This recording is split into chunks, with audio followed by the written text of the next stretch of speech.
이것머니 170회 시작하겠습니다. 저는 진행을 맡은 김범규 기자고요. 웰컴백. 권혜리 기자, 한승우 기자 나와 있습니다. 안녕하세요. 왜 병명이 뭐였는지부터 좀 얘기 좀 해주시죠. 요새 유행이라고 하니까 김범규 기자가 굉장히 트렌디한 사람이라는 걸 그러니까. 제가 새로 느꼈습니다. 아니, 뉴스 하는 사람이라는 걸 다시 한번 느꼈어요. 네, 트렌디하게 우리가 살아야 되기 때문에 좀 한번 또 걸려줘야 되거든요. 그럼요. A형 간염이 걸리면 어떻게 되나를 몸소 한번 체험해 보기 위해서 조동찬 기자가 뉴스로 마음의 상처를 좀 줬습니다. 뭐라고요? 곱게 표현하긴 했습니다만 조금 러프하게 표현하면 A형 간염은 사람의 똥으로 전염된다 그래가지고 제가 거의 지저분한 느낌으로 굉장히 약간 저개발 국가에서 잘 유행하는 위생 문제와 관련된 병으로 그런 식의 느낌을 알려져 좀, 있죠. 네, 그런 식의 느낌을 받아서 굉장히 지저분하게 생활하는 듯한. 근데 사실 그게 어릴 때 지저분하게 자라면 대체로 항체가 많이 생겨서 오히려 아주 어렸을 때 너무 깨끗한 환경에서 자란 사람들이 면역력이 약해서 A형 간염에 잘 걸린다 그러거든요. 두 사람은 항체 있어요? 저는 주사 맞았어요. 저도 백신을 맞았습니다. 네. 그럼 두 사람도 뭐. 저도 없다 그래서 맞았어요. 그래서 전에 몇 년 전에도 한번 A형 간염 유행했을 때 맞아요. 했었죠. 얘기를 들어보니까 너무 무섭길래 그때 맞았었거든요. 저는 설마 내가 그런 일을 겪을까라고 생각하고. 그 걸리면 어떻게 되나요, 증상? 나무 토막처럼 됩니다. 몸이 안 움직이는. 그러니까 이게 처음에는 사실은 이것머니 169회 녹화할 때 이미 증상이 와 있는 상황이었어요, 사실은. 그러니까 몸살기가 좀 있는 느낌이 들고 스치면 아프고 걸어가도 아파요. 그냥 걷기만 해도 아픕니다. 몸 막 이렇게 출렁출렁거리면서 아픈 느낌이 좀 들어서. 근데 몸살기인데 몸살은 아닌 것 같고. 그래서 피부과를 갔어요. 혹시 대상포진이 아닌가. 그때 이제 의사분한테 상당히 센 비웃음을 당하고. 뭐예요? 아니 이게 벗어보래요 옷을. 네. 이렇게 대상포진이라는 게 약간 대가 띠대자니까. 띠 모양의 그런 포진이라고 해서 물집이나 대상. 이런 게 나와줘야지 대상포진인데 뭐 그냥 몸 쑤신다고 대상포진은 아니에요. 막 이러면서 약간 이렇게 웃으면서 피식피식 웃으면서 약간 좀 저는 좀 기분이 나빴죠. 사람은 아픈데 어쨌든 내가 아파서 간 거 아니에요. 그런 대상포진이 아니라고 할지언정 이거 아파서 어떻게 해요. 근데 저희 과는 좀 아닌 것 같은데 이 정도로 얘기해 주시면 되는데 뭐 아무나 대상포진거리나 뭐 약간 이런 식으로 해서 병원 가는데 약간 좀 피부가 깨끗했나 보죠. 병원 가는데 약간의 기피하는 그런 마음이 생긴 상태에서 며칠을 더 간 거죠. 며칠을 더 갔다가 근데 그 내과에서 혹시 모른다 그런 얘기를 안 해줬어요? 왜냐면 몸살 느낌으로 오는 병들이 워낙 많은 데다가 몸살로 오시는 분들도 또 되게 그때 뭐 독감도 마지막으로 좀 유행이었고 여러 가지가 있었기 때문에 병원에서도 그렇게 얘기를 안 했었어요. 그래서 제가 피부과 갔다가 내과 갔었는데도 내과에서도 목이 좀 부은 것 같다 뭐 이래가지고 목 치료하는 약 주고 그리고 이제 일요일 날 뉴스를 하고 집에 가서 이제 거의 기절을 했죠. 응급실 실려왔어요? 아니요, 집에서 거의 일어나지 못하겠더라고요. 그래서 한 이틀 정도를 하루 반나절을 갑자기 뭐 경제 방송이 이게 무슨 아니 근데 그 정도 되면 병원을 가야죠. 아니 근데 이미 두 번을 가서 피부과 내과가 다 그러니까 아니라고 그때는 하니. 가서 그렇게 됐었으니까 그래가지고 화요일 날 이제 오후에 됐는데 제가 월화 쉬니까요. 화요일 날 오후가 됐는데 내일 출근을 해야 되는데 이거 못 나가겠는 거예요 느낌이. 그래가지고 다시 이제 병원에 가서 뭐 하다 보니까 A형 간염인 것 같다라고 그래가지고. 그 병원 그 진단을 해준 거는 무슨 진료과였습니까? 아니 그것도 제가 결국은 여기서 좀 말씀드리기가 좀 지저분한 결정적인 뭔가가 있었어요. 그래서 저도 막 찾아보다가 이게 좀 그런가 뭐 대놓고 닦아놓고 말씀드리면 그 이제 조동찬 기자가 이미 리포트로 여러 번 했기 때문에 닦아놓고 말씀을 드리면 그 소변 색깔이 콜라색 비슷하게 나옵니다. 태어나서 처음 보는 색깔인데 뭐 모르잖아요. 그런 거 겪어본 적이 없기 때문에. 그래서 약간 무서웠겠네요. 처음에 그 색깔 나왔을 네. 때. 이거 왜 이러지? 뭐야 이거 이거? 뭐가 몸에 큰 문제가 생긴 건 알겠어요. 생긴 건 알겠는데 뭔지는 잘 모르겠고 뭐 가족한테 얘기했더니 물 많이 먹어 뭐 이런 얘기하고 뭐 그래서 굉장히 그렇지 물을 많이 먹어야지. 그리고 물을 먹어도 그게 색깔이 전혀 안 아니 바뀌어요. 그 지경인데도 위기감을 못 느끼는 이 부부 어쩔 거예요 정말. 아니 그래서 어쨌든 그래서 화요일 날 오후에 누워 있다가 여러 가지 검색을 해봤는데 안 나와서 그때 이제 간염 증상 쳐봤더니 일치를 하더라고요. 간염 증상인 건 또 어떻게? 그러니까 몸살기로 시작해서 어. 뭐 이렇게 해서 결국은 그 색깔까지 그렇고 뭐 이게 이제 나오니까요. 얼굴이 그때 엄청 시커맸어요. 제가 화요일날 아침에 거울 보고 깜짝 놀랐어요. 너무 까매가지고 그래가지고 병원에 동네 내과에 가서 A형 간염인 것 같은데요. 근데 이제 의사 선생님들은 작아진다는데요? 의사 선생님들은 그걸 싫어하잖아요. 어. 작아진다는 네. 환자들을 되게 싫어하잖아요. 또 네. 피식거리면서 무슨 A형 간염이 이리 와보세요. 눈을 딱 내렸는데 이제 노란 거죠. 황달기가 올라오는 거죠. 그래서 의사 선생님 놀래서 이제 병원 빨리 가보라고 해가지고 그 진단 뭐- 결과는 금방 나옵니까? 피 검사를 하면요 한 1시간. 왜 무서운 얘기 하나 했잖아요 저한테. 좀만 더 늦었으면.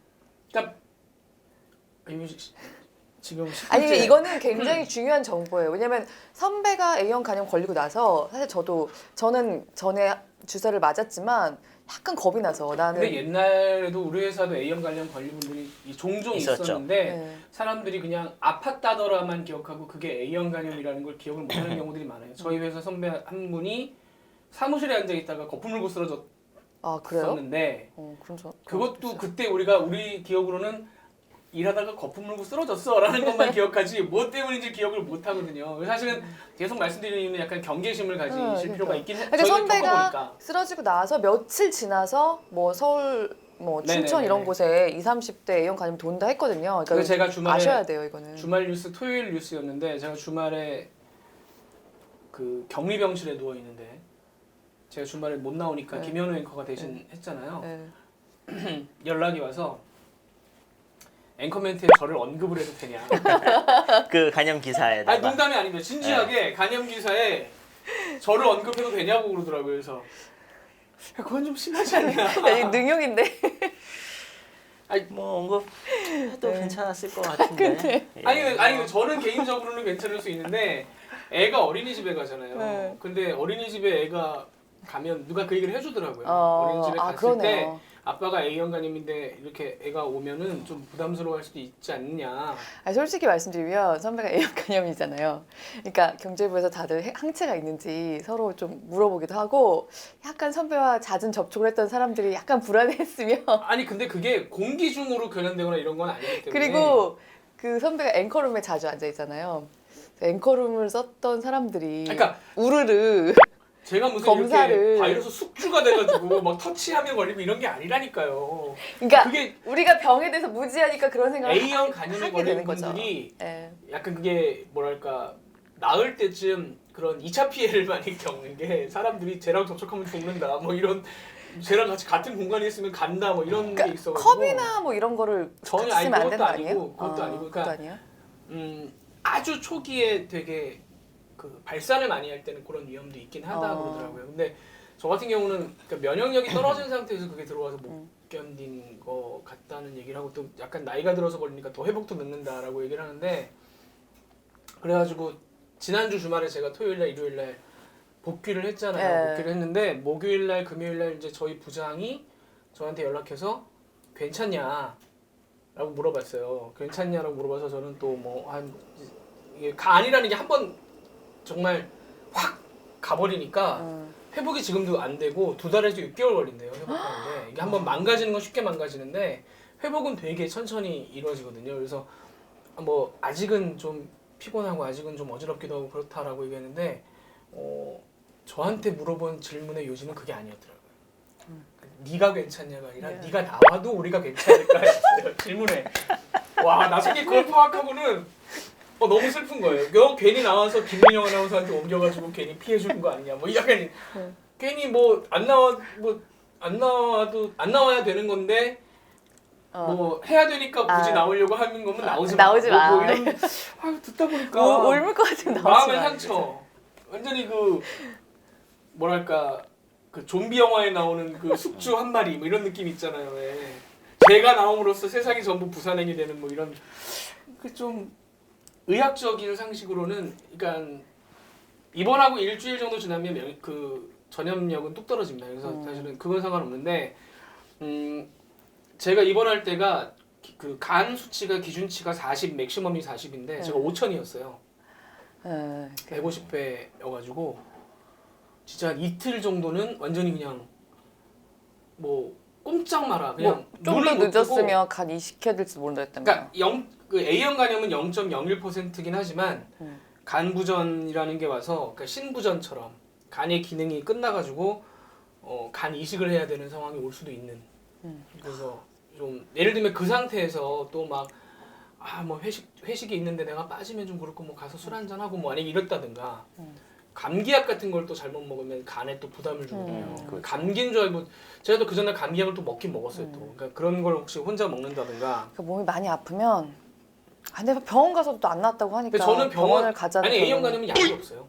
아니 그러니까 A형 간염은 감기약을 잘못 먹으면 그렇게 될 수 있다면서요. 그러니까는 내가 그냥 감기겠거니 하고 종합감기약 사드시지 말고 병원에 가시면 근데 좋겠다는 얘기를 가도- 하기에는 병원에 가도 또 안 나왔다면서요. 그게 딱 질환이. 잘라서 얘기를 안 해주니까. 그럼 병원에서 약을 주는 게 아니에요? 약이 없어요. 본인이 자가진단해서 알게 됐잖아요. 병원에 A형 간염은 약이 자가진단이 없어요. 아니라 그냥 약이 누워 있어야 없다. 돼요. 예, 그러니까 치료 과정. 네, 그래서 밥을 먹을 때 그러니까 간이 안 좋아지면 어떤 상황이 발생하는지를 제가 보니까 이게 거기서 소화 효소가 나오고 해독을 하고 피로를 풀어주는 건데 일단 피로하죠. 간이 못 움직이니까 피로가 안 없어지죠. 그 다음에 밥을 못 먹게 해요. 그러니까 식욕이 정말 그것도 자극인 거구나. 아니 그러니까 그게 소화가 안 되기 소화가 때문에 안 되니까. 내가 일을 못 하니까 더 이상 나한테 밥을 밀어넣지 마가 돼버리는 거예요. 그래서 딱 못 먹겠어요. 그래서 누워 있는데 뭐 잠깐 깬 사이에 TV를 할 게 없으니까 격리병실에서 아무도 없어요. 그 TV를 보는데 와 저는 낮에 그 마시는 녀석들을 그렇게 많이 하는지 몰랐어요.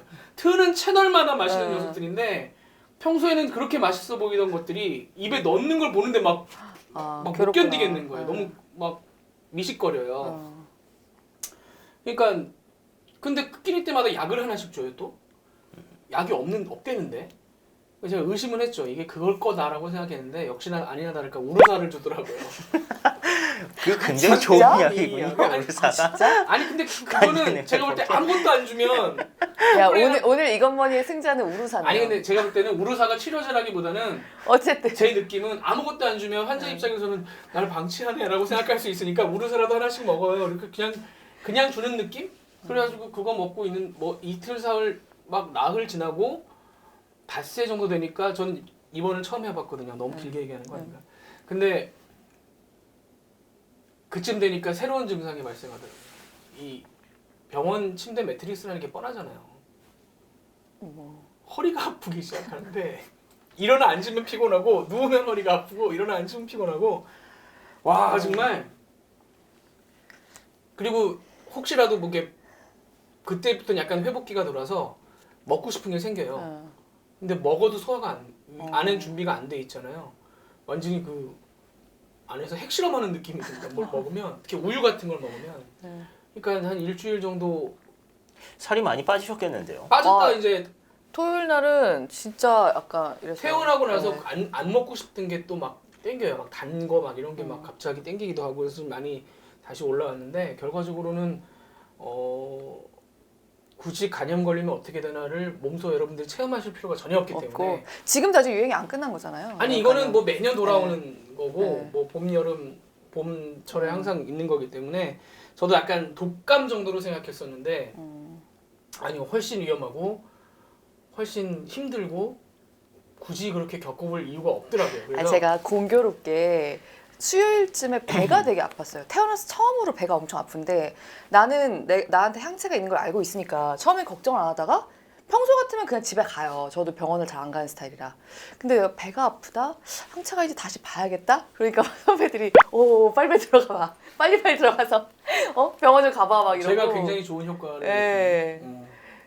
그랬죠. 근데 어쨌든 올해는 조금 20, 30대들에게 더 유행을 한다고 해서 20대들이 제가 네. 알기로는 항체가 20% 정도밖에 없고요. 80%는 없고 30대도 비슷해요. 근데 병원 가시면 되게 비싸고 혹시 보건소를 가실 수 있으면 보건소가 훨씬 쌉니다. 보건소가 쌉니다. 예. 한 번 맞고 싸고 꼭 잊지 말고 두 번째 맞으셔. 두 번을 맞아야 두 번을 야지. 맞는데 이게 두 번이 뭐 제가 알기로는 두 번이 무슨 보완적인 관계는 아니고 한 번에 해서 안 됐을 가능성이 있어서 한 번 더 그런 맞는 거예요? 저도 두 번 맞았거든요. 그래서 두 번 맞는 게 어쨌든 보건소 가시면 한 4만 원, 5만 원에 해결되는데 병원 가면 8만 원까지도 부르기 때문에 요새는 보건소 가실 수 있으면 네. A형 간염 백신은 맞으시는 게 경제적으로 약간 돌려서 얘기하자면 로스가 커집니다. 이게 굉장히 제일 화나는 부분이 저도 이렇게 얘기했을 것 같은데 뻗어 있는데 연락 오시는 분들이 이제 그런 분들이 계세요. 뭐 잘됐다 생각하고 편하게 쉬어. 편하게 쉬는 게 아니에요. 지금 저는 거의 맛이 났어요. 엄청 아프다 그러더라고요. 저도 몇 년 전에 돌았을 때 얘기를 많이 들었거든요. 네, 그래서 주사는 꼭 맞으시고 네. 그다음에 든 생각이 나라에서 맞으라는 백신은 웬만하면 다 맞는 게 낫겠다. 진짜 피할 수 있으면. 저도 한 5년쯤 전에 아프리카 출장을 갈 기회가 있었는데 그때 저도 백신을 맞았어요. 검사를 해보니까 항체가 없다 그래서 그때 이제 뭐 맞아야 되는 백신이 많습니다. 아프리카에 간다 그러면 뭐 황열병. 황열 같은 거 맞고요. 황열병은 백신 그 기간이 한 10년 정도 유효 기간이 된다 그래요. 그 주면은 그 여권에 이제 껴가지고 그 입국하는 나라에서 그걸 확인을 합니다. 백신을 맞았는지. 황열병이랑 그때 A형 간염도 같이 맞았어요. 그거 어차피 그 회사에서 비용 처리가 되기 때문에 같이 맞으면 좋다 그래서 주사비로 국립의료원 가서 맞았어요. 저는. 그 황열 주사 같은 거는 일선 보건소에서는 잘 놔주는 데가 없습니다. 그래서 A형 간염이랑 황열이랑 한 서너 가지 정도를 맞았던 것 같은데 어쨌든 그때 그렇게 한번 맞고 나면은 저는 이제 이렇게 유행이 된다 그래도 조금 뭐 안심하고 있을 수 있는 상황은 되죠. 저희 회사에서도 말씀하신 대로 여러 명이 걸려가지고 예전에 뭐 편상욱 기자라든가 이병희 선배도 이병희 이렇게 기자라든가. 실명 막 얘기해도 됩니까 지금? 뭐 개인 아니, 정보. 그분들 다 회사에 다- 나왔잖아요. 아니 본인이 저같이 본인이 밝히는 건 그렇지만 이렇게 옆에서 막 이름 막 까고 그러면 됩니까? 아, 이 질병에 대한 정보라서 그런가요? 질병 정보 이렇게 막 공개하면 안 돼요 사실. 그렇군요. 네. 그러나 이미 얘기한 자르죠. 걸 어떻게 자르죠. 얘기한 걸 어떻게 했는데? 자르죠. 니들이 자르세요. 책임지세요. 난 몰라요. 자르세요. 네. 그분들 굉장히 건강하게 잘 살고 네. 계십니다. 술도 많이 드시고. 어마하게. 술 많이 먹는 게 좋은 게 아니라 그렇게 덮으려고 하지 마세요. 근데, 아니, 하여튼 근데 그 저희 그 내부 시스템에 본인한테 A형 간염 항체가 있는지 확인하세요라는 공지까지 뜬 건 이번이 처음이었어요. 유행은 유행인 것 같고. 저밖에 안 걸렸잖아요. 그 뭐 보도국에서야 그렇지만 혹시 뭐 다른 직군에서 아니 그리고 걸리는 이제 거 아닐까요? 기사도 많이 나고 했으니까요. 올해는 정말 뭐 어쨌든 조심하셨으면. 뭐 어쨌든 그렇습니다. 그래서 네. 굳이 체험 안 하셔도 되니까 네. 네, 다시 한번 백신 맞으라는 말씀을 네. 건강이 꼭 최고다. 전해드리면서 그럼요. 아무튼 웰컴. 네. 아니 뭐 이걸 휴가로 처리할 것 같아서 느낌이 올해 뭔가 휴가 약간 이런들 어떠하리 저런들 어떠하리 약간 스타일로 돌아왔어요. 휴가로 처리가 되겠죠. 그럼 전 휴가가 올해 다 날아가기 때문에. 병가 아니에요? 그게 병가가 어쨌든 자기한테 나오는 연차를 먼저 소진을 하게끔 돼 있습니다. 아 그래요. 참 뭐 글로 제가 잘못한 거니까 진작 백신 맞았으면 없었을 일을 만든 거니까. 자, 이 얘기로 지금 20분을 네. 아니 근데 이건 중요 정보 아니에요? 보시는 분들도 아니, 사실은 제가 그 기사를 쓴 기자한테 병상에 누워서 연락을 했습니다. 뭐 주저리 다 필요 없고 백신 맞으라 그래라. 네. 왜냐면 그 중간에 뭐 진짜로 증상이 어떻고 뭐 이런 기사가 내용이 있지만 사실은 그 뉴스 보면서 아 저렇게 저런 증상이면 간염이야라고 기억하시는 분들이 거의 없어요. 그냥 쓱 지나가지. 뭐 유행입니다. 라고 하고 중간에 아무리 뭐 설명을 넣어봐야 사실 소용이 없기 때문에 그냥 다짜고짜 그리고 백신 맞아라. 잠복기도 길어서 본인이 뭐 그렇게 선배처럼 거의 끝까지 가가지고 아니, 자가 저처럼- 진단하고 막 이렇게 되기 어렵다고 하더라고요. 저처럼 병원 가서 이 병원 저 병원에서 다 그러니까요. 사실 뭐 이렇게 좀 진단 못 받고 하는 경우들도 나오기 때문에 건강할 때 맞아 주시는 게. 네. 자 오늘의 본론은 이제 20분 만에 들어가서 어제 이제 신도시 아니 새로 신도시. 3개 신도시 중에 새로 2곳이 추가가 되고 네. 그다음에 뭐 서울 시내에 조그맣게 하는 뭐 1,000가구 정도 이런 곳들도 또 새로 공개가 됐습니다. 그래서 네. 과연 잘 될까? 라는 부분에 대해서 여러 가지 얘기가 나오는데 일단은 2곳이 고양 창릉하고 부천 대장. 네. 모르겠습니다. 그 이름 자체는 사실 저는 약간 생소했던 데이기는 네네네. 해요. 이게 왜냐면 사실 여기가 뭐 그린벨트이기도 하고 그래서 뉴스의 소재가 되는 지역들은 아니었기 때문에 그동안 네. 저희가 뭐 뉴스를 다루는 입장에서 이제 익숙한 지명은 아니었는데 그래서 이제 발표가 나자마자 어제 이 브리핑을 10시에 했죠. 김현미 장관이. 네. 10시에 했는데 9시에는 그 국토부 기자들한테 사전에 보도자료가 배포가 네. 됐습니다. 근데 보도자료가 배포가 됐을 때도 해당 지역에는 괄호가 쳐져 있었어요. 예, 그러니까 우리 이 몇 개 지역 정도가 있고 뭐 어디 지역이라는 것 정도. 개괄적인 내용만. 네, 그 내용은 이제 돼 있지만 그 해당 지역 딱 그 부분은 괄호가 쳐 있는 상태로 배포가 됐고 그게 이제 한 10분, 15분 정도에 알려졌고 이제 브리핑이 10시 정각에 시작이 됐죠. 그 지명이 알려지자마자 바로 검색을 해봤더니만 저는 굉장히 생소한 지명이었음에도 불구하고 서울에서 굉장히 가까운 데 붙어 있는 곳이구나라는 느낌이 먼저 들었습니다. 고양 같은 경우는 구파발, 은평하고 바로 붙어 있는데 네. 부천은 강서구, 김포공항이랑도 바로 붙어 있는 지역이더라고요. 아마 뭐 서울까지 왔다 갔다 하는 접근성 면에서는 그동안 발표됐던 어떤 신도시들보다도 지리적으로는 가깝지 않나라는 느낌이 일단 제일 먼저 들었습니다. 근데 이제 약간 시작부터 여담인데 어차피 신도시를 만들 거면 네. 뭐 그 지역 주민분들이 물론 계시긴 하겠습니다만은 이름은 한번 새로 붙여보는 게 어떨까라는 생각도 좀 그죠? 이름이 그래서 고양 창릉 부천 대장 그러니까 약간 좀 마음에 안 드시, 저는 마음에 좀 안 들어요 사실. 안 예쁘다는 건가요? 뭐 이름이? 예쁘지 않은 뭔가 신도시스러운 이름 뭐 이런 거 있잖아요. 뭔가 좀 새로 지어도 되지 않을까라는 생각이 물론 지역에 계신 분들은 야 우리 지역이 뭐 이름이 언제부터 있었는데 그걸 이것 때문에 바꿔라고 할 수는 있는데 좀 여담입니다. 부천 대장 이런 거 좀 바꾸는 게 어떨까. 근데 고양 창릉 같은 경우는 정말 서울시 옆에 바로 네. 붙어 있고요. 가 보면은 뭐 이렇게 농지 같은 데도 좀 있고 거기가 99.7%인가가 그린벨트 지역이랍니다. 뭐 지금. 이렇게 고물상 같은 것들도 있고 그래서 지나가다 보면 이걸 고양이라는 곳 자체가 사실 빈 땅이 되게 많아서 네.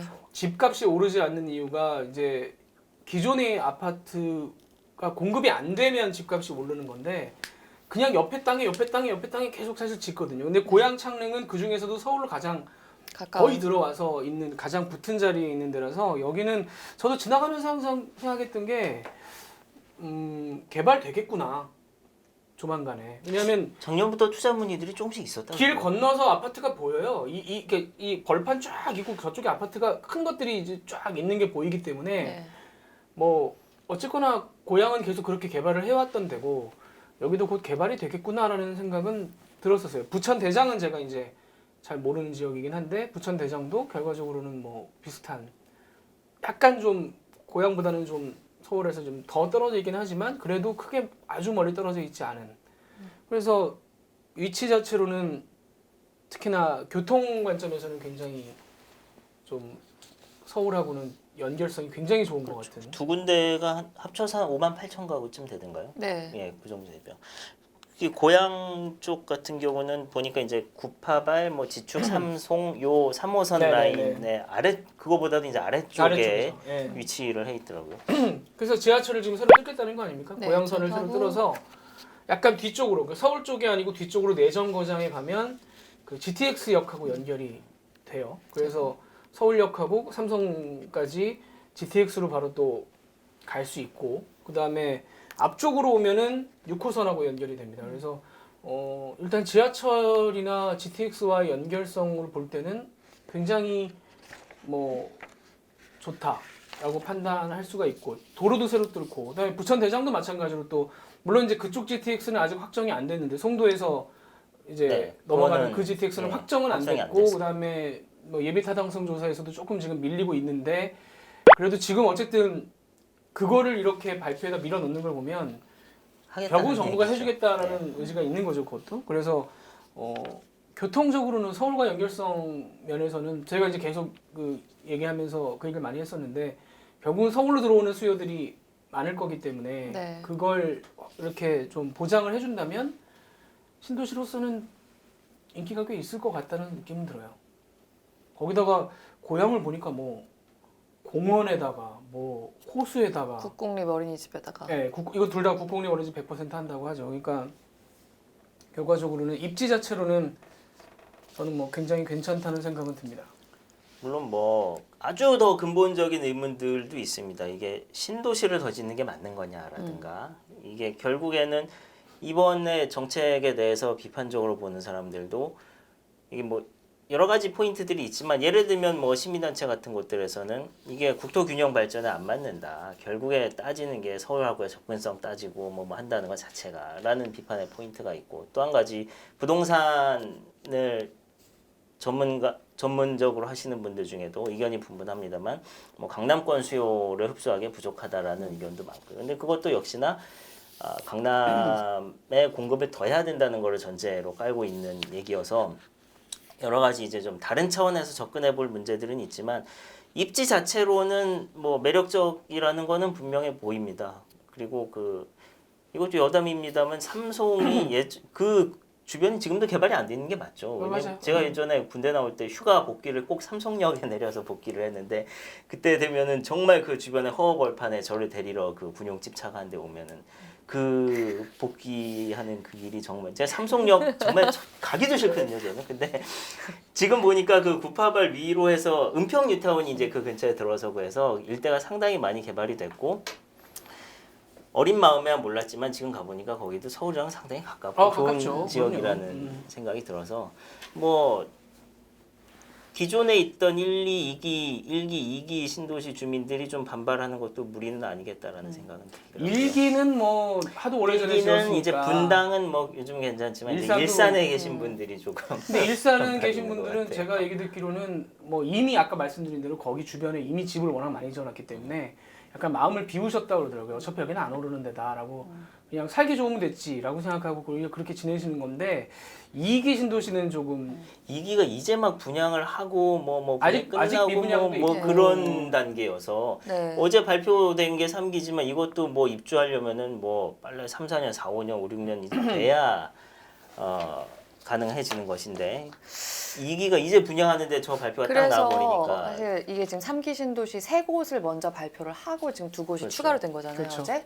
근데 작년에 발표됐던 3기 신도시 3곳도 지금 한 반년 지나도록 진통이 만만치가 않아요. 그러니까 그 근처에 아까 작년에 발표된 세 군데, 네네. 3기 신도시의 세 군데. 네. 그러니까 그곳에서도 뭐 지금 설명회 같은 것도 아예 한번 열지 못한 곳들도 있고 그 근처에 이기 신도시 분들이나 또 미분양 그 주변에 미분양 된 지역의 분들 같은 경우에 굉장히 반발이 지금 심한 상태고 그래서 사실 이번에 그 여기 지금 김포 근처랑 이제 고양이랑 이렇게 결정이 된 것도 원래는 후보지로 거론됐던 곳들 중에 광명, 시흥 이런 것도 있었어요. 그렇죠. 근데 그쪽에서는 주민 반발이 더 강했다. 그래서 어제도 얘기를 했지만 이거는 지자체에서도 조금 하겠다고 한 곳으로 결정한 것도 맞아요. 있다는 얘기가 나온 게 그만큼 광명, 시흥에서는 좀 반대가 되게 강했다는 거고요. 근데 그렇다면 지금 지자체에서는 좀 더 적극적으로 이거를 유치를 하겠다라고 한 곳들을 정한 거긴 하지만 당장 어제 이제 일산 같은 경우에 벌써 뭐 청원도 올라오고 그랬죠.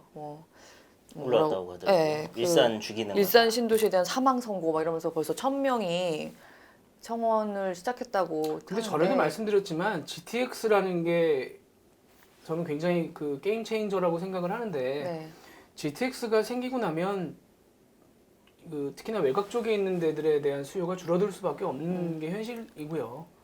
왜냐하면 강남까지 들어올 수 있는 그런 속도가 들어오면서 오히려 네. 중간 지역들이 더 빛을 보기 때문에 네. 뭐 그리고 1기보다는 2기가 더 문제죠. 예를 들면 네, 저는 그러니까. 검단 신도시 같은 거 처음에 발표할 때 야 저건 진짜 끝까지 갔구나. 제가 뭐 검단까지는 아니지만 그 근처에서 한 2년 정도 3, 4년 전에 네. 산 적이 있었습니다만은 거기가 불편하죠 아직. 아 검단이, 거기는 지금 예. 네. 서울권 저는 어쨌든 뭐 서울로 출퇴근을 해야 되는 상황이었기 때문에 그 근처에는 딱히 뭐가 없습니다. 게다가 뭐 지금 차를 또 가지고 문제는- 다녀야 되고 차도 엄청 항상 막히고. 이렇게 되면 이제 김포에 사시는 분들 이런 거기도 분들이 마찬가지예요. 김포 그런 분들은 한강 정말 화가 날 수 있죠. 예, 왜냐하면 여기는 그때 그린벨트 보호하고 뭐 안 된다라고 해서 묶어 나와서 안 될 것처럼 해서 김포까지 갔던 건데 김포에서 지금 들어오는 교통이라든가 이런 네. 부분은 해결이 안 된 상황이고 거기는 지금도 대책은 없거든요. 장기 대책이. 그러면 이런 게 생기고 나면 김포나 검단 이런 데 하신 네. 분들은 장기적으로는 좀 정부 정책 물론 뭐 정권이 바뀐 거긴 하지만 정부 정책에 대한 불만이 생길 수밖에 없는 거고. 이게 어제 뭐 아까 고양도 저 잠깐 말씀드렸지만 거기 이제 대부분 지역 자체가 다 그린벨트고 부천 지역도 거기도 그린벨트가 많이 포함이 되어 있습니다. 어제 이제 발표하는데 이재명 지사도 같이 나와서 얘기를 했었고, 그러니까 이게 보면은 그 서울 주변에 이제 신도시라고 개발해서 그나마 이제 사람들한테 어필할 수 있는 지역이 이제는 그린벨트밖에는 안 남았다. 그렇죠, 이런 맞아요. 거죠. 그렇게 되는 거예요. 예, 네. 그 얘기예요. 그러니까 이제 그거를 푸냐 안 푸냐의 논리 전쟁이었는데 서울은 이번에도 역시 안 풀렸고. 김포나 검단 가시는 분들은 그러니까 2기 신도시로 가신 분들은 남양주도 이제 왕숙 신도시 말고 다른데 저쪽 멀리 뭐 다산 신도시나 이렇게 가신 분들은 그렇게 안 할 거라는 걸 생각을 하고 사실은 갔던 부분도 있는 거고. 근데 이제 일이 이렇게 되면서 약간 불만을 가질 수 있고.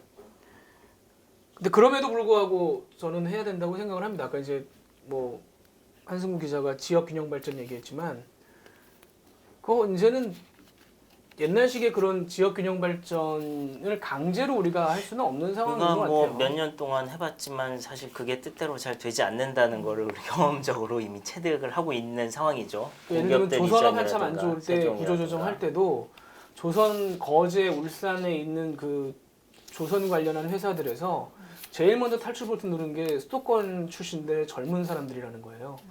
어쨌든 그 조선 업계에 들어갈 정도면 개인적인 능력들은 본인들이 있다고 생각을 하는 상황에서 내가 거제나 울산에서 평생을 이렇게 지낼 수 없다라고 생각하고 다른 길을 찾겠다라고 하고 버튼 누르고 그냥 나왔다는 얘기죠. 거기에 융화가 안 된다는 거예요. 그 사람들이.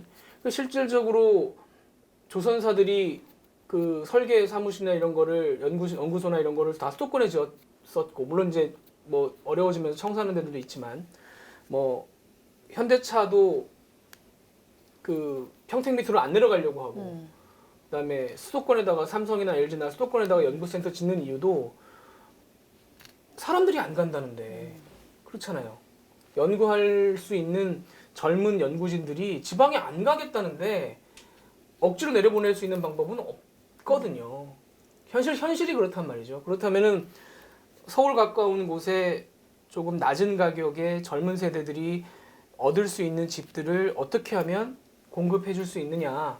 그리고 30분, 출근 30분, 퇴근 30분 혹은 45분, 맥시멈 45분이 넘어가 버리면 정말 삶의 질이 급전직하로 떨어지기 때문에 한국 같은 사회에서는 뭐 미국처럼 차를 가지고 자기 차를 가지고 뭔가를 하면서 움직일 수 있는 것도 아니고 대중교통을 이용해서 특히나 1시간 이상 간다 그러면 집에 돌아가서 애가 보여도 애하고 놀아줄 수 있는 체력이나 뭐 에너지가 남아있지 않은 상황이라면 그것도 결과적으로는 부모들한테도 도움이 안 되는 거고. 그런 점에서는 저는 뭐 3기 신도시 진행하는 거에 대해 찬성이고 반대로 2기 신도시에 대한 또 대책은 또 대책대로 좀 내놔야 될 거라고 생각합니다. 그렇다고 내가 전 정권이지만 벌려놓은 일을 아유 그냥 그렇게 뭐 내버려두면 안 되는 안 것이고. 되는 저는 안 네. 되는 그것도 그 나름대로의 대책은 있어야 된다고 생각해요. 예를 들면 검단 신도시는 참여정부 때예요. 그러니까 그렇죠. 발표했던 게 그리고 이게 신도시 같은 경우는 지금 집은 지으면서 사실 그 안에서 생활이 이루어질 수 있도록 하는 어떤 그런 부분들의 개발이 계속 미진하고 교통도 그렇고 그런 게 계속 문제가 되어 온 거잖아요. 근데 그 판교 같은 데가 이기 신도시에 포함이 되어 있지 않나요? 판교가 판교는 그렇죠? 특이한 특수 네, 좀 거기는 이따 다시 완전- 얘기를 해야 되는데 판교의 사례가 과연 다른 데도 적용될 수 있느냐라는 건 저는 굉장히 부정적. 사실 이번에 3기 신도시 발표에서는 상당히 판교를 좀 의식한 음. 듯한 발표 내용이 많이 포함이 됐거든요. 이 지역은 이제 무슨 산업을 유치하고 이 지역은 무슨 산업을 유치하고 그런 식으로. 왜냐면 판교가 지금 그쵸. 어마어마하게 완전히 대한민국 IT 밸리가 됐기 때문에 아마 그런 걸 염두에 두고 설계를 하지 않았을까 싶기는 한데요. 근데 판교는 위치상도 굉장히 강남하고 가깝죠. 일단 차로 가든 뭐 지하철을 타든 그다음에 분당선도 있고 해서 굉장히 접근성이 좋고 그다음에 또 여러 가지 메리트들이 확실히 있었고 근데 서울 주변에 생기는 신도시들이 전부 판교처럼 될 수 있는 산업도 마땅치가 않고요. 저는 자족 기능을 강조하는 게 어떻게 보면 좀 부적절하다는 생각은 저는 오히려 들거든요. 이해는 돼요. 이해는 되는데. 근데 저는 그런 점에서 사실 우리가 아직까지 얘기하지 않은 이것. 그러니까 사실 당이랑 현실이 좀 다르다. 신도시도 신도시지만 이번에 서울 안에도 조금씩 뭐 1,000가구씩, 1,500가구씩 뭐 저기 계획이 나오긴 했지만요. 결국은 이제 강남이잖아요, 강남. 판교도 강남 근처기 때문에 사실 성공한 요인이 가장 컸고요. 어제도 가장 많이 나왔던 질문이 이게 사실은 결국 강남발 집값 상승이나 강남의 어떤 수요에 이거 대응할 수 있겠느냐 이런 거가 가장 좀 그래서 어제 장관도 강남이 좋습니까라는 발언이 나온 게 결국 그런 질문이 이제 집중됐기 때문이잖아요. 근데 저는 그러니까 신도시도 신도시대로 제대로 개발이 되고 해야 되겠지만 물론 강남에 새로 많이 집을 짓거나 재건축을 이렇게 하게 하거나라고 하면은 분명히 돈 버는 사람 생깁니다. 돈 버는 사람 생기지만 정말로 그 서울 안에 개발이잖아요. 그거에 대해서 사실 근본적으로 좀 생각해 볼 점이 분명히 있다고 생각을 해요. 그러니까 결국은 서울 주변으로 집값이 오를까 봐 서울 주변으로 자꾸 이렇게 뭐를 하는 것 그걸로 과연 정말 되는 걸까? 그러니까 초기에 돈을 버는 몇 명은 분명히 생기는 면이 있겠지만은 그래도 결국은 가장 사람들이 가고 싶어하고 하는 곳의 공급을 제때제때 제대로 늘려주는 것이 장기적으로는 그게 결국 솔루션이 아닌가라는 생각이 들거든요. 저는 좀 생각이 다른 부분이 서울 시내의 강남이 아니더라도 네. 예를 들면 뭐 마용성이라고 불렀던 네네. 마포, 용산, 성동도 그렇고 30평대 아파트의 가격이 지금 14억, 15억 합니다. 네, 네. 지금 숫자에선 그렇죠. 아니죠. 제가 볼 때는 숫자에서. 늘린다고 해서 그러니까 그 이미 집을 사서 가지고 있는 사람들이 적지 않은 상황에서 거의 절반, 서울만 해도 한 50% 가까이 되거든요. 그런 상황에서 특히나 공급을 해서 서울의 집값을 떨어뜨리는 건 제가 볼 때 그렇게 쉬운 문제는 아니에요. 쉽지 않아요. 쉽진 않은 어느 문제지만, 정도나 근데 제가 네. 볼 때는 그 값이 떨어질 가능성은 없어요. 근데 14억, 15억 혹은 10억 언저리의 집들을 서울에 많이 공급을 한다는 것이 무주택자들에게 저는 그 가격이 그러니까 새로 집들이 들어오면은 계속해서 집값이 그렇게 그리고 지금의 서울 집값은요 사실 솔직히 굉장히 비정상적으로 반등한 시기가 있잖아요. 그러니까 근데 이미 오랜 시기가 있잖아요. 이게 네. 역진성이 별로 없어요. 네, 집값이라는 역진성이 건. 왜냐면 땅값이라는 게 없는데, 이미 올라버렸고 그게 기본적인 비용의 네. 상당히 많은 부분을 차지하는 차원에서 과연 서울에 집을 많이 짓는다고 서울의 집값이 우리가 특히나 무주택자들이 만족할 정도로 떨어질 것이냐 그거는 그러니까 서울에 집을 짓지 말자는 얘기는 아니에요. 권혜리 기자가 얘기한 부분에 저는 상당 부분 동의를 합니다만은 서울의 공급은 해야죠. 공급은 충분히 해야 된다고 저는 생각을 하는데 그게 과연 해결책의 알파요 오메가냐. 근데 저는 이 부분에 있어서도 그러니까 자족 기능에 대해서 조금 더 얘기를 드리고 싶은 부분이 뭐가 있냐면 서울 상암동에 가보면 상암동이 그 서울시가 갖고 있던 땅이었어요. 그거를 이제 그 동네를 새로 개발한다고 해서 그 언론지구를 만들겠다, 미디어 단지를 만들겠다고 해가지고 지금도 저 디지털 미디어 DMC잖아요, 이름 자체가. 각 언론사나 뭐 방송국이나 뭐 이런 데다가 굉장히 싸게 땅을 줬습니다. 가보면 MBC 왕국이에요. MBC가 상암에 본사가 있고 건물이 있고 거기서 막 요식업하고 뭐 이래요, MBC가. MBC가 제가 알기로는 평당 500만 원의 분양을 받았습니다. 그거를. 그러니까 뭐 왜냐하면 그게 특혜라기보다는 당시에만 해도 상암동이 그렇게 막 저요 뭐 처음에 할 때는 그런 분위기가 아니었고 근데 MBC 같은 그런 큰 데가 들어와야만 이게 DMC가 성공한다고 해서 이제 그걸 가지고 와서 서울시가 뭐 좋은 입장에서 준 거죠. 예를 들면 지금 자족 기능처럼 의미를 부여를 해서. 근데 어떤 상황이 했냐면 지금 가서 보면 이쪽에 거주 단지하고 이쪽 DMC에 일하는 사람들하고는 완전 다른 사람들이에요. 그러니까 DMC에서 일하는 사람들이 이 아파트를 못 가집니다. 왜냐하면 MBC 정도 빼고는 대부분의 회사들이 저임금이에요.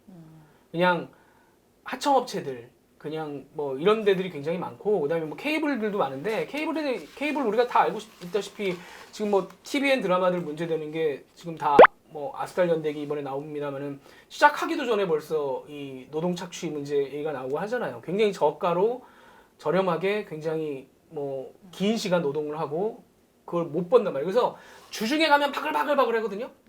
동네가 주말에 나가 보면 사람이 하나도 없어요.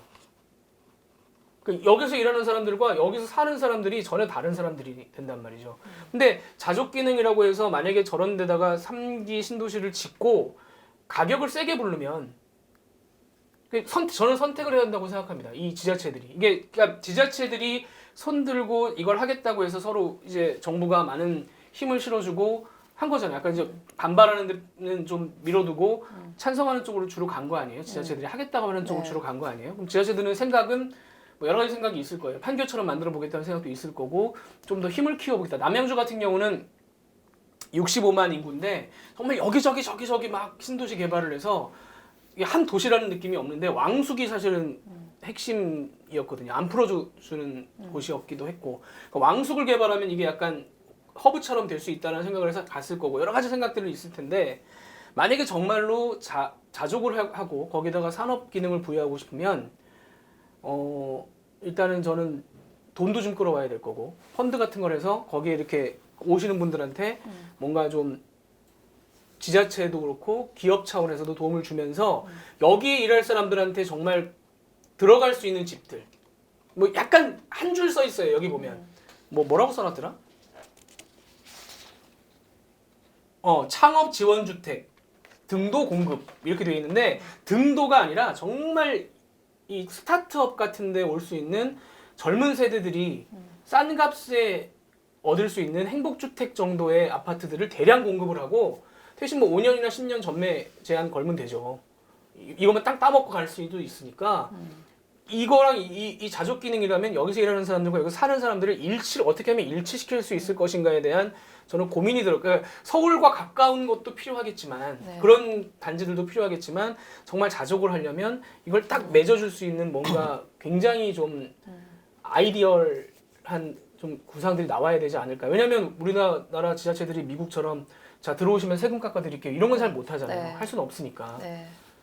저는 상암동 보면서 그 생각을 참 많이 했어요. 이게 완전히 정말 주말에 나가면 휑해요. 그 바글바글하던 데들이. 그러면 이건 실패한 거죠. 상암에 사시는 분들은 뭐 시내나 강남으로 출퇴근하시는 건가요? 그럼? 여의도 그렇죠. 뭐 이런 데. 그렇다고 봐야죠. 왜냐하면 10년, 15년쯤 됐는데 일단 소형 가구가 거의 없습니다. 대부분 30평대고 분양가도 그때 제가 기억하기로는 5억, 6억 했어요. 지금 30평대 아파트가 10억 정도 하거든요.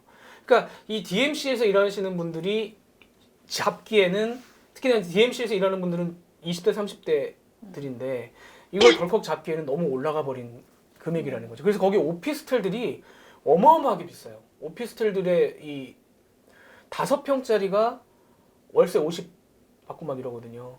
가보면 막 진짜 고시원 같은데.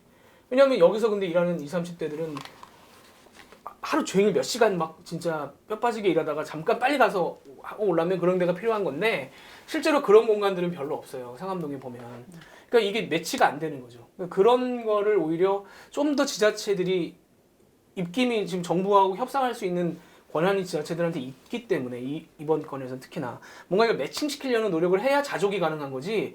자, 집은 30평대, 40평대 크게 지어놓고 여기다 또 산업단지는 벤처를 만들어 놓으면 전혀 매칭이 저는 안 될 거라고 봐요. 그럼 결국은 다시 베드타운인 거죠. 근데 지자체가 반대로 그런 걸 싫어할 수도 있어요. 작은 가구들 들어오는 게. 왜냐하면 뭐 도움이 안 된다고 생각할 수도 있을 거라고 저는 생각을 해요. 괜히. 한번 좀 이거는 크게 생각해 보실 필요가 있지 않나.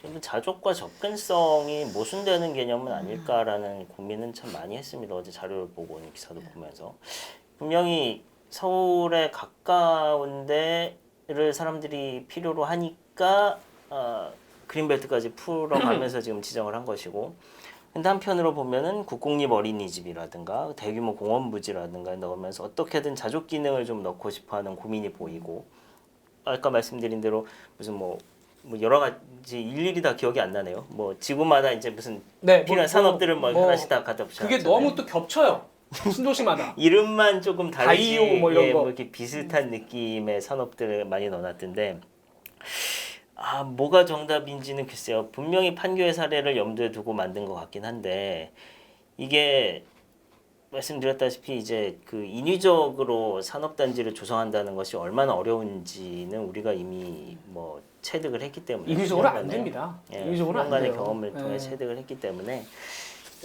이제 그럼 결국 과연 교통이고 저거를- 계속 얘기 나온 것도, 그리고 접근성이죠. 그러니까 지금 아까 이제 한국이 얘기하고 남양주 왕숙이 ICT, 왜냐면 지금 어제 발표한 데들은 아직 그런 안들을 구체적으로 내놓지 않았기 때문에 남양주 왕숙이 ICT를 내겠다고 했는데 하남, 교산, 인천, 계양, 그러니까 작년 12월 19일 날 발표했던 데들은 전부 ICT예요. 세 군데가 다. 근데 대한민국 ICT는 그렇게 많지는 않거든요. ICT는 판교가 이미 하고 있잖아요. 그래서 저는 판교가. 이 3기 신도시를 추진하면서 특히나 뭐 5곳이 지금 나왔는데 정말 그 사회에 새로 진출한 20, 30대들의 초점을 맞춘 신도시가 한 두 군데 정도는 있어야 되지 않을까. 그래야 뭐 100% 국공립 어린이집 얘기를 할 때도 그런 데 초점을 맞춰야 이게 앞뒤가 맞는 거잖아요. 그걸 이제 어느 정도 사회에 진입해서 자본을 갖고 있는 40대라든가 이런 쪽에 너무 맞춰서 서울에서 옮기는 쪽으로 자꾸 생각하기보다는 이 30대에게 기회를 주는 3기 신도시가 되는 게 저는 훨씬 더 사회적으로도 맞고 발전적이지 않을까라는 생각이 드는데 내용에는 근데 그런 내용이 별로 없어요. 사실은 그냥 뭐 아직 초안이기 때문에 그렇기도 하겠지만 뭐 바뀔 수 있다 이런 식의 내용들이 많고 논의를 해봐야 되겠지만 사실 정부에서 그 신혼부부 아파트 그런 것도 좀 내기도 했었었는데 이 정도 규모에는 또 그렇게 딱 하기에는 약간 부담이 좀 있을 것 같기도 하고요. 네. 뭐 예를 들면 고양 창릉에 38,000 가구라면 저는 과감하게 한 반 정도는 그 이제 뭐 세부적으로 확정이 되겠죠. 네. 지금 이제 뭐 네. 가구 수만 대략적으로 발표가 된 것이지만 그 안에서 어떻게 비율을 가져갈지는 뭐 따져봐야 되겠죠. 근데 제가 요즘 들어 또 많이 드는 고민은 그 이제 권혜리 기자도 뭐 방송을 통해서도 여러 번 얘기를 했지만 이제 소형 가구들이 많이 늘어난다는 것이 네. 과연 이 기존의 신도시 형태와 이런 대규모 아파트 단지를 공급하는 데 대해서 앞으로 수요를 어떻게 바꿔나갈 것인지는 저도 참 고민스러운 부분입니다. 저 아파트들이 지금은 분명히 이게 뭐 그렇게 얘기하는 사람들도 있어요. 이게 뭐 우리나라 인구가 줄고 뭐하고 네. 하면은 아파트 수요가 앞으로 받쳐주지 못할 것이다라는 말씀을 하시는 분들도 있고 또 한편으로는 그렇긴 하지만 이게 인구가 줄어드는 거지 가구가 줄어드는 건 아니다. 가구 원수 자체가 줄어들기 때문에 그렇기 때문에 주택에 대한 수요는 계속 있을 것이고 그런 사람들은 더더군다나 수도권 서울로만 네. 들어오려고 한다라는 것도 분명히 또 일리가 있어 보이는 측면이 있고요.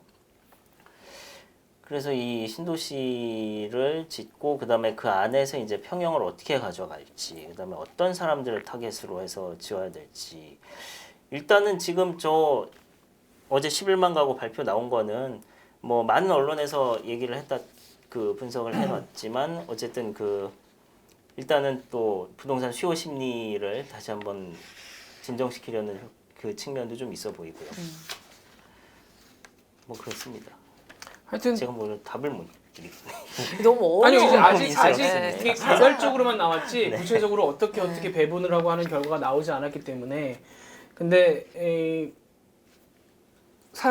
세상이라는 게 굉장히 여러 측면이 있잖아요. 근데 이거를 단순히 지금 현재의 부동산 시장, 현재의 어떤 경제 논리로만 볼 게 아니라 인구학적인 부분, 방금 이제 한승우 기자가 얘기한 부분도 굉장히 중요한 부분이에요. 제가 볼 때는 가구 수는 계속 늘어날 거라고 봅니다. 어차피 결혼 안 하겠다고 맘먹고 있는 네. 젊은 세대들이 워낙 많기 때문에 뭐 근데 이제 이렇게 해서 예를 들면 이런 데다가 제가 아까 얘기한 대로 1인 가구 아파트 촌 만들고 그러면 거기서 사람이 살 수도 있는 거예요. 그렇잖아요. 아니 그러니까 의도적으로도 뭔가 좀 그런 저런 인구학적인 부분 우리가 지금 인구학적인 부분 무시할 수 없습니다. 전에 네. 한번 맞아요. 그 산업연구원에서 자료가 나와서 제가 아프기 전에 한번 한 적이 있습니다만은 뭐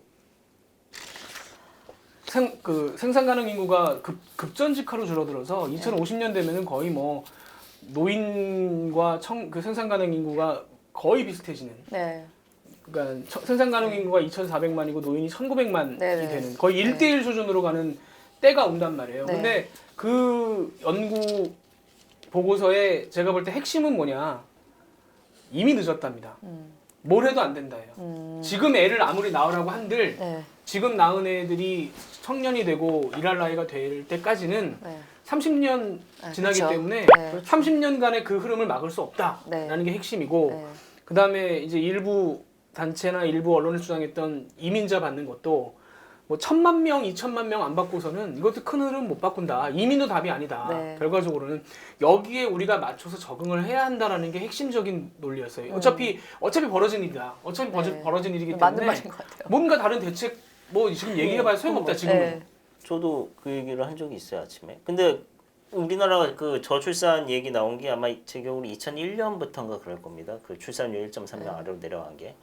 걔네들이 내년이면은 뭐 20살 되고 뭐 이래요. 그러니까 20살 아래 지금 빵살은 이상하죠. 1살부터 20살 되는 요 세대는 이미 저출산의 세대인 거죠.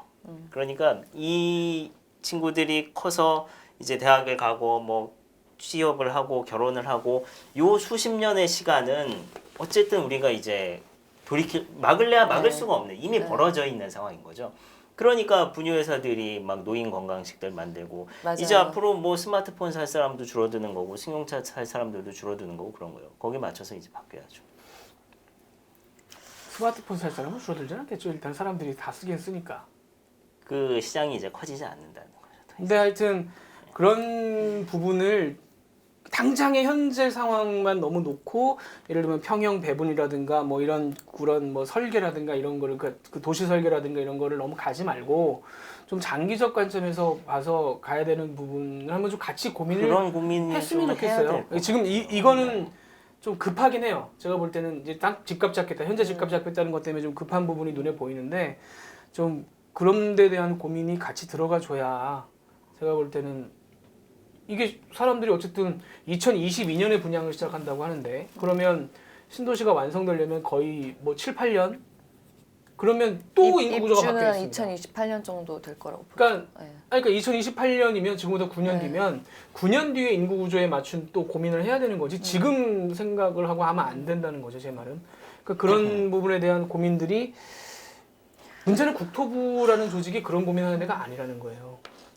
그렇죠. 네. 그러니까 국토부는 일단 지금 집값이 뛰니까 이런 걸 싹 내놔서 이제 진정을 시키는 이런 거를 할 수 있는 데인 거지. 그렇게 장기적인 플랜을 국토부가 하기는 쉽지 않을 겁니다. 그러니까 남양주 같은 경우도 아까 말씀드렸지만 65만 인구가 될 때까지 여기저기 하다가 정말 서로가 남양주 제가 남양주 시민입니다라고 얘기하는 사람보다는 남양주의 구체적인 지명을 어디 산다, 뭐 진접 산다, 뭐 이런 식으로 이렇게 얘기하지 남양주라고 얘기를 안 한단 말이에요. 네. 그러니까 그것도 결과적으로는 그런 저런 그때 필요에 따라서 개발하다 보니까 벌어진 상황인 거고 좀 더 길게 멀리 좀 폭넓게 보는 그거를 막 국토부 차원에서 안 된다면 뭔가 저는 국토 균형 발전은 이제는 조금 다른 개념을 방식으로 조금 진행해야 바꿔야 된다고 된다. 생각을 하고 제가 대표적으로 제일 재밌었던 부분이 왜 하이닉스가 새 공장 짓고 클러스터 네. 한다고 하니까 구미로 가야 된다고 주장했던 네. 분들 그런 게 저는 이제는 안 먹힌다는 거죠. 구미로 구미. 가면 망합니다 하이닉스. 옛날에 대우전자 공장이 구미에 있었죠. 삼성도 뭐 근데 하여튼 구미를 뭐 얕잡아보거나 하는 말씀드린 건 아니고 아까 그 조선업처럼 안 간다는 거죠. 네. 구미로. 그게 현실이 돼버렸어요. 그러니까 그 산업이 필요로 하는 입지랑 상황이 맞는 곳을 가야지 여기가 발전을 해야 되니까 네가 가서 뭔가를 그렇죠. 해줘 이런 식으로는 안 된다는 걸 정말 많은 케이스를 통해서 이미 좀 그러니까 이게 봤죠.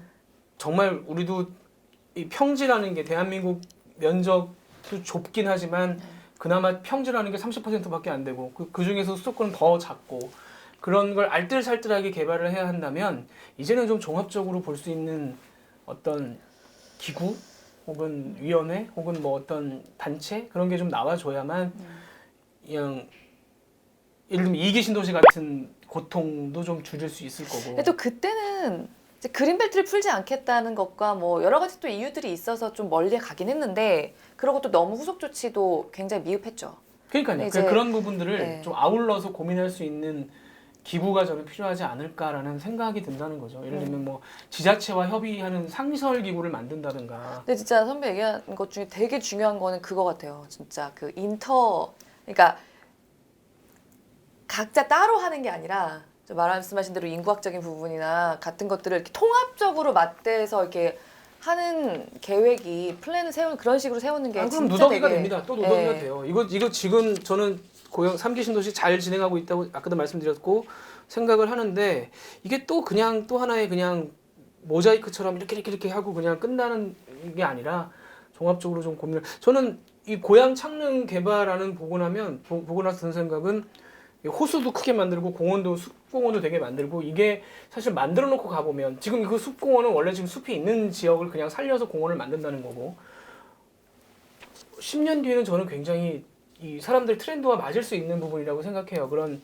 도시 안에 쉴 수 있는 공간들이 여러 군데 있는 건 사람들이 굉장히 그때 가면 더 원할 거란 말이에요. 예를 들면 뭐 옛날에 별장 만들고 뭐 귀농했다 그것도 사실 한풀 꺾였잖아요. 사실 어떻게 보면 앞으로는 공원이라고 많이 얘기하죠. 뭐 용산도. 네, 네. 그러니까 네. 제가 볼 때는 공원 이 트렌드에 그 부분은 많이 좀 생각을 해서 들어간 거고, 그러니까 그런 것들이 조금 더 좀 쫄깃쫄깃하게 좀 서로 결합이 되는 모양새들이 어떻게 하면 나올 수 있을까? 지금 급하니까 빨리 발표는 했는데 이 아직 작년 12월에 발표한 것도 크게 진행은 안 됐으니까 이 진행 과정을 좀 더 좀 종합적으로 볼 수 있는 그런 좀 시스템을 만들어줬으면 하는 바람이 있습니다. 그리고 특히나 그게 아까 결론적으로 말씀드리면 20, 30대들에게 솔직히 20, 30대들이 지금 돈 모아서 집 사기는 안 손 됩니다. 놓을 수 네. 있는 상황이에요, 사실. 그리고 그렇게 되는 것들이 우리 사회에 전혀 도움이 안 됩니다. 이게 게임으로 치자면 게임 좋아하시는 분들이 혹시 계실지 모르겠는데 고인물이 많은 게임. 고인물이 많은 게임은 망합니다. 그러니까 진입을 뉴비가 못해요. 들어오기. 딱 들어갔는데 이미 다 막 고렙이고 다 엄청난 장비들 갖고 있는데 난 내 손에 아무것도 없는데 들어가서 그냥 한 칸에 죽으면. 그래서 게임 회사들의 고민은 새로 들어온 뉴비들을 어떻게 하면 이걸 보정을 해서 버틸 수 있게 재미를 줄 것인가인데 20, 30대들이 사회에 들어오면서부터 재미가 없어져 버리면 야 나는 저거 못 쫓아가. 난 못해. 나 안 할 거야. 이렇게 생각하게 만들면 사회에 전혀 도움이 안 된다는 거예요. 20, 30대들에게 자 스텝 바이 스텝으로 여기 밟고 여기 밟아서 원하시는 데가 강남이에요? 그럼 이런 루트가 있어요 라고 보여줄 수 있는 뭔가 시스템을 만들어주자는 차원에서 3기 신도시가 개발이 돼야지 그냥 예전처럼 때려짓는 방식은 저는 굉장히 불합리하다고 생각을 해요. 그래서 이 잘 위치는 저는 잡은 거는 잘했는데 좀 더 고민을 했으면 좋겠다는 생각이 듭니다.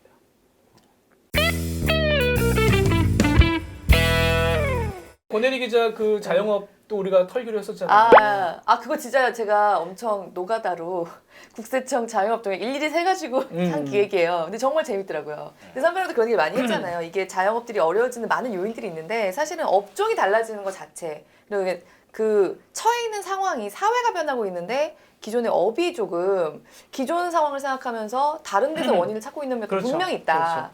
라는 생각에서 좀 생각을 해봤는데 정말 짧게 하겠지만 진짜로 노래방 술집 이런 거 많이 줄어들고 반대로 노래방 간지 저도 네. 그 기사 보고 생각했지만 네. 노래방 간지 저도 되게 오래됐어요.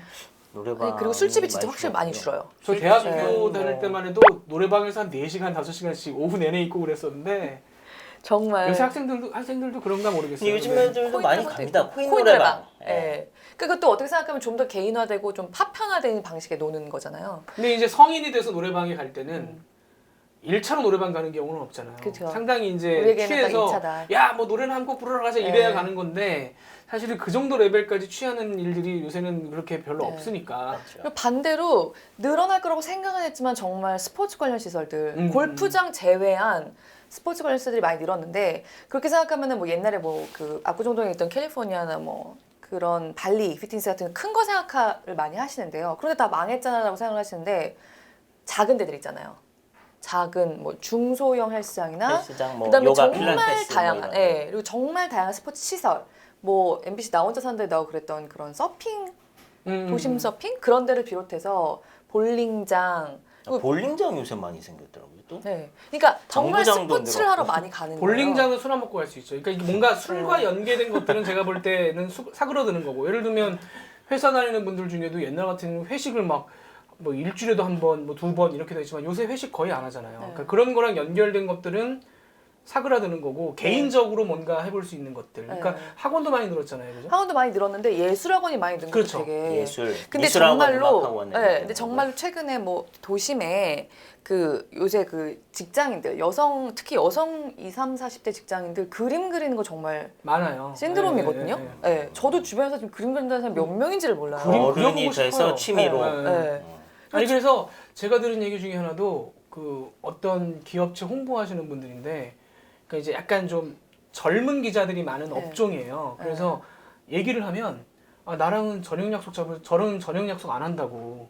점심 드시자고. 저는 네. 저녁 안 먹고 그럼 뭐 하세요? 학원 간다고. 그림 그리러 가고 정말 영화 그래서 배우러 많아요. 가고 네. 저녁에는 내 자기 개발하겠다라는 얘기들을 해서 그 홍보하시는 분이 깜짝 요새 기자들도 트렌드가 달라졌어요. 이렇게 네. 얘기를 하더라고요. 근데 그게 어떻게 보면 참 발전적인 거죠. 그 다시 한 번 느꼈는데 정말로 이제는 내가 가지 않으면 못하는 거 외에는 많이 줄기는 해요. 제가 술집 노래방을 꼽아서 말씀을 드렸지만 왜냐면 진짜 온라인 통신 판매업이 어마어마하게 늘고 있고 네. 예. 예를 들면 사실 미용실은 되게 늘어요. 미용실 가야지 머리를 자르잖아요. 그리고 그건 약간 온라인으로 안 그런 되는 보이는 거를 중요하게 생각하는 분위기도 있고 가야지 되는 곳들 그 스포츠 같은 것도 전형적으로 가야지 되는 곳이잖아요. 그런 것들은 늘고 내가 체험하고 내가 여가를 좀 더 생산적으로 쓰고자 하는 분야의 것들이 정말 실제로 늘어나더라고요.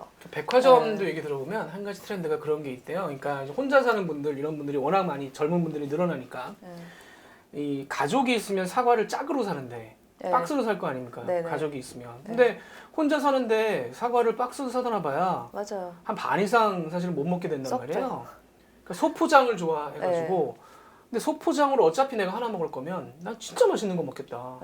그 백화점에 와가지고 사과 한 알에 8,000원. 네. 그게 그렇게 잘 팔린다는 거예요. 하나를 근데 8,000원. 팔아요? 한 알, 예, 하나짜리? 한 알 이렇게 포장해서 8,000원에 파는데 우리가 들을 때는 사과 한 알에 8,000원 이렇게 나오잖아요. 근데 그 예를 들면 전문직이라든가 이런 분들은 어차피 내가 네. 사과 5개 사가서 네. 5개 안 먹는다. 그러니까 하나 먹을 건데 맞아요. 그 하나의 맛을 보장해 주는 데가 어디냐? 백화점에서 백화점이다. 보니까 백화점 건 다 네, 맛있더라. 그러면 그냥 그거 사간다는 거예요. 음. 그러니까 그 내 만족을 위해서는 그 정도 투자할 수 있다. 네. 내가 뭐 딴 데 쓰는 거 없는데 뭐 이렇게 생각하는 거죠. 그러니까 트렌드들이 그렇게 많이 바뀌는 것 같아요. 네. 나 이렇게 내 시간을 많이 뺏기고 뭔가 하는 게 아니라 네. 내 위주로 굉장히 많이 바뀌는 거예요. 그래서 그런 생각이 좀 들었어요. 그러니까 아까 그 아파트 얘기하면서도 나왔던 얘기이기도 하지만 사실 우리나라는 정말 자영업자 비중이 높고 이거 굉장히 좀 해결해야 되는 부분이잖아요. 근데 뭐 정책적으로든 뭐든지 간에 사실 기본적으로 가장 쉽게 생각할 수 있는 자영업은 식당, 술집인데 이것도 좀 가이드라인 같은 거가 좀 더 이렇게 나와줬으면 좋겠다. 뭐 언론에서도 사실 이런 얘기를 좀 드리는 것도 이렇게 자영업 동향 사실 그 국세청에서 자영업 동향을 그렇게 100가지 생활 밀착 업종을 달마다 발표를 하는 것도 좀 보고 판단하시라고 참고로 주는 거거든요. 그러니까 우리도 조금 자영업의 위기에 있어서 이게 진짜 업종의 문제, 트렌드의 변화의 문제, 라이프스타일의 변화의 문제라는 거를 좀 꾸준히 좀 알려드릴 필요도 있고 정부에서도 이렇게 가이드라인 같은 것을 줄 때 좀 그런 거를 좀 더 이렇게 교육적인 측면에서 좀 얘기를 할 수 있는 방법을 찾을 것도 있고 근데 그래야 2기 신도시, 되지 3기 신도시 않을까. 비슷하게 네. 정부에서 음식점, 술집 안 됩니다라고 공식 그럴 발표를 수는 해버리면 없는데 이제 다양하게 좀 미세 조정을 할 수 있는 어떤 장치들을 만들 수는 있지 않을까. 뭐 자영업 하시는 분들 약간 빠져나오거나 들어갈 때 정부나 지자체에서 해주는 교육 같은 것도 있잖아요. 그럴 때도 조금 좀 더 자세히 그런 부분들을 얘기할 수 있지 않을까라는 생각이 근데 들었고요. 이제 뭐 반대로 우리가 그 가장 친정부 방송 중에 하나라고 평가받는 백종원의 골목 식당을 그렇잖아요. 골목 식당이 왜 어려운가에 대한 여러 가지 실증적인 문제들을 보여주고 있기 때문에 네네.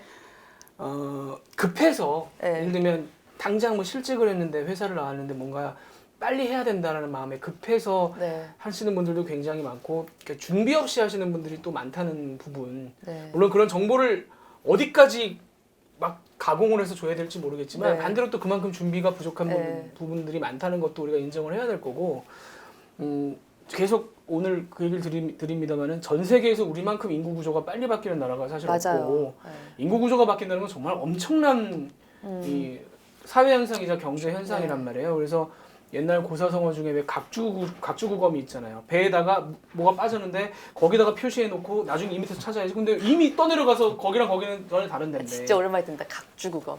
그렇죠. 그러니까 세상이 바뀌는 걸 모르고 나는 여기만 내가 표시해서 나는 이것만 보겠다라고 해봐야 전혀 답이 안 나오는 상황인 거거든요. 그러니까 그런 점에서는 이 인구학에 대한 우리가 조금 더 우리 보도하는 저희도 그렇고 제가 친절한 경제에서 앞으로 우리나라에서 일어나는 모든 경제 현상은 이 저출생하고 떨어뜨려 놓고 인구하고 얘기하기 힘들 것이다. 점점점 그런 말씀 드렸는데 진짜 그런 생각 많이 그러니까 들더라고요. 제가 전에도 한번 말씀드렸지만 71년생이 100만 명이고 작년 고3 2001년생인가요? 작년 고3이? 작년 고3이 61만 명인데 내년에 수능 보는 작년 고1 지금 고2가 48만 명입니다. 2년 만에 13만 명이 줄었어요. 그리고 선배 그리고 2017년이 35만.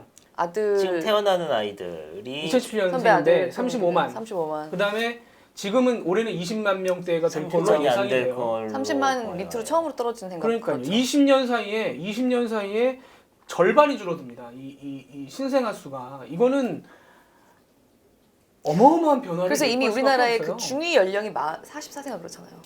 가운데. 그러니까 지금 뭐 죄송한 얘기인데 공부 열심히 해서 교대 가서 선생님 돼야지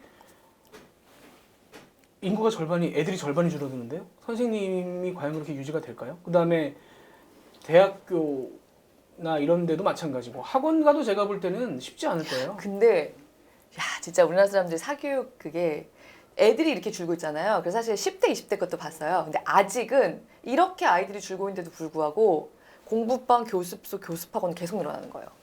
그게 이제 네, 그러니까 진짜 반대로 얘기하면 롱런하기 쉽지 않죠. 네. 제가 볼 땐 그렇게 생각해요. 네 현재까지 그래서 아니 애들이 이렇게 줄었는데도 이런 상황이라는 게 참 사실 애들 관련된 다른 업종들은 아까 한승우 기자도 얘기했지만 사실 분유 만드는 회사에서 지금 성인용으로 벌써 이전하고 있고 그렇잖아요. 그거는 네. 자기들이 바로 눈에 수치가 네, 보이니까. 기저귀가 줄고 하니까 근데 학원 가는 그 수치가 자기 눈에 안 보이잖아요. 네. 이런 변화하는 수치가.